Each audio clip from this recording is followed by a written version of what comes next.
Why is it that students stress so much over the number that they see at the top of their exam after they have taken it? Why do they stress over the percentage of ones that they got right, or the number of points that got taken off of the answers that they got wrong? In this video, we'll be shedding some light on the topic of standardized testing and what it has done to the student population. We will be proving and supporting the idea of being against the use of standardized testing in American schools to represent a student's intellectual capabilities. Now we know what you're all thinking. Why is standardized testing so bad? Well, the answer is that it wasn't always bad. When they were first used in American school systems, the tests were meant to determine if whether or not students were getting a substantial education. If they were distributed and accounted for correctly, they would provide information for educators, families, and students to measure and improve outcomes of learning. Now, the negativity associated with standardized testing came into play when former President George W. Bush implemented the No Child Left Behind initiative in order to raise America's international test scores, since America had ranked in the low 20s in comparison to other countries. This plan seemed extremely promising when Bush made these remarks about the plan. We're going to spend more money, more resources, but they'll be directed at methods that work. Not feel-good methods, not sound-good methods, but methods that actually work. The people of the United States were considerably upset when the plan did not go as anticipated. When President Obama became the new president in 2008, people were hoping that he would have a plan. In an effort to rid of the negativity associated with standardized testing, former President Barack Obama created the Race to the Top plan, which focused on adopting standards and assessments that prepare students to succeed in college and the workplace and to compete in the global economy. The Race to the Top plan was named for its purpose. It was a race, a competition, something that former President Obama knew was important to American people. We love to win. He made these remarks when speaking about the new plan at the Department of Education in 2009. We set aside over $4 billion in the Recovery Act to promote improvements in schools. This is one of the largest investments in education reform in American history. And rather than divvying it up and handing it out, we are letting states and school districts compete for it. That's how we can incentivize excellence and spur reform and launch a race to the top in America's public schools. That race starts today. I'm issuing a challenge to our nation's governors, to school boards and principals and teachers, to businesses and non-for-profits, to parents and to students. If you set and enforce rigorous and challenging standards and assessments, if you put outstanding teachers at the front of the classroom, if you turn around failing schools, your state can win a Race to the Top grant that will not only help students outcompete workers around the world, but let them fulfill their God-given potential. This sounds good, right? While this sounds good on paper, however, it did not eliminate the pessimism of students in regard to their exam scores. Instead, it contributed to their fears and anxieties because now these tests were potentially preparing them for college and the real world, and if they did not do well, they weren't ready for that either. Though the students were at the primary disposal of the reforms in education, teachers were affected as well. No longer could they come up with their own lesson plans or decide how much time they would spend on each subject. Instead, they were expected to teach in a way that was geared toward the exam rather than in a way that could potentially be of use to the students later in life. In addition, teachers' pay can be attached to the ratings of the students' testing abilities, meaning that if a group of students under instruction by the same teacher does not do well on the standardized test, the testing company can then report to the school, which can reduce the teacher's pay. Truthfully, the only entity that was benefiting from these educational reforms and benefiting from the students taking the exams are the companies who create the exams themselves. Companies you may have heard of, such as Pearson and McGraw-Hill, and others such as the College Board, which create exams such as the ACT and ACT, the MCAS of Massachusetts, the CMT/CAPT of Connecticut, and the NACAP of New England. These are nonprofit companies who make their money off of the students who have to pay in order to take the exam.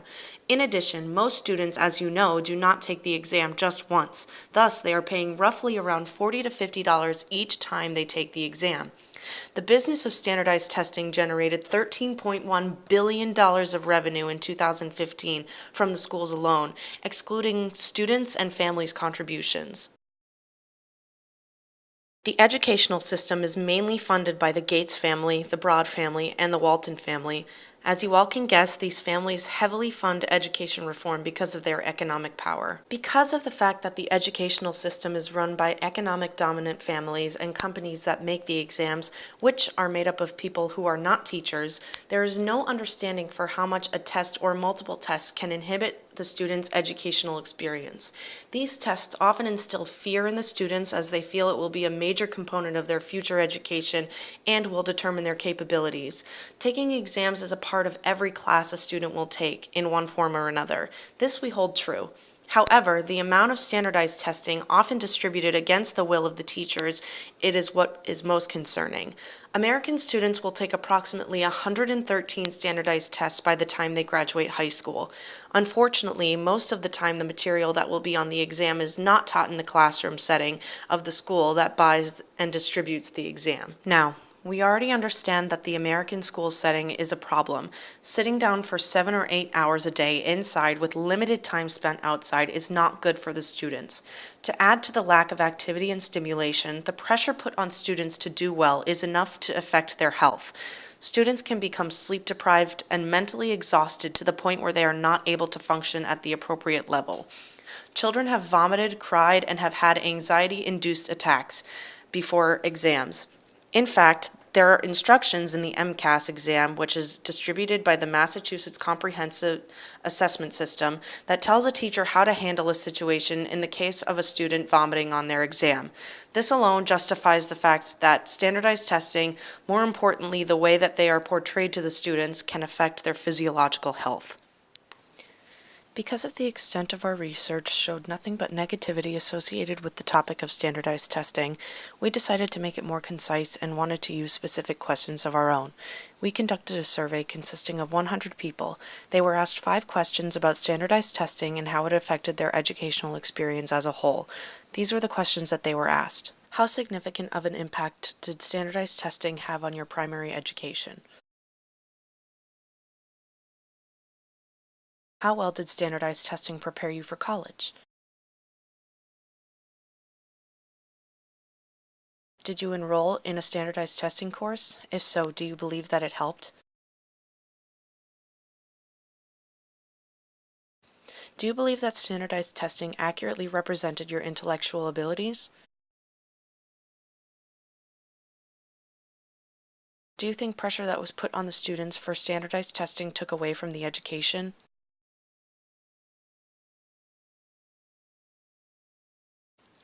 As you can notice, the results for the first 3 questions were pretty fairly distributed with not a lot of differentiation between responses. However, the data stands out in the last 2 questions. Out of the 100% of people that were asked this question, roughly 78% of people thought that standardized testing did not represent their intellectual abilities, while roughly 12% thought that standardized testing fully represented their intellectual abilities. In this question, about 10% of the people were neutral. In the last question, you can see that about 74% of the people in the survey felt the pressure of standardized tests and felt that it detracted from their educational experience, while others, about 16%, thought not. Again, in this question, 10% of the people were neutral. So, that was a lot of information that was just thrown at you. In the end, what it comes down to is that standardized testing is essentially ruining the American education system. They haven't proven to increase any sort of student academic performance, and they put an immense amount of pressure on the students to the point where it seems counterproductive for what elected officials want to see come from the education system. If Trump were to ask our group what his administration should do in drafting a policy response to standardized testing, we would agree that removing the test would greatly improve the students' performance, well-being, and experience at school. We hope this video told you something that you previously didn't know about or expanded on your previous knowledge. Thank you for watching.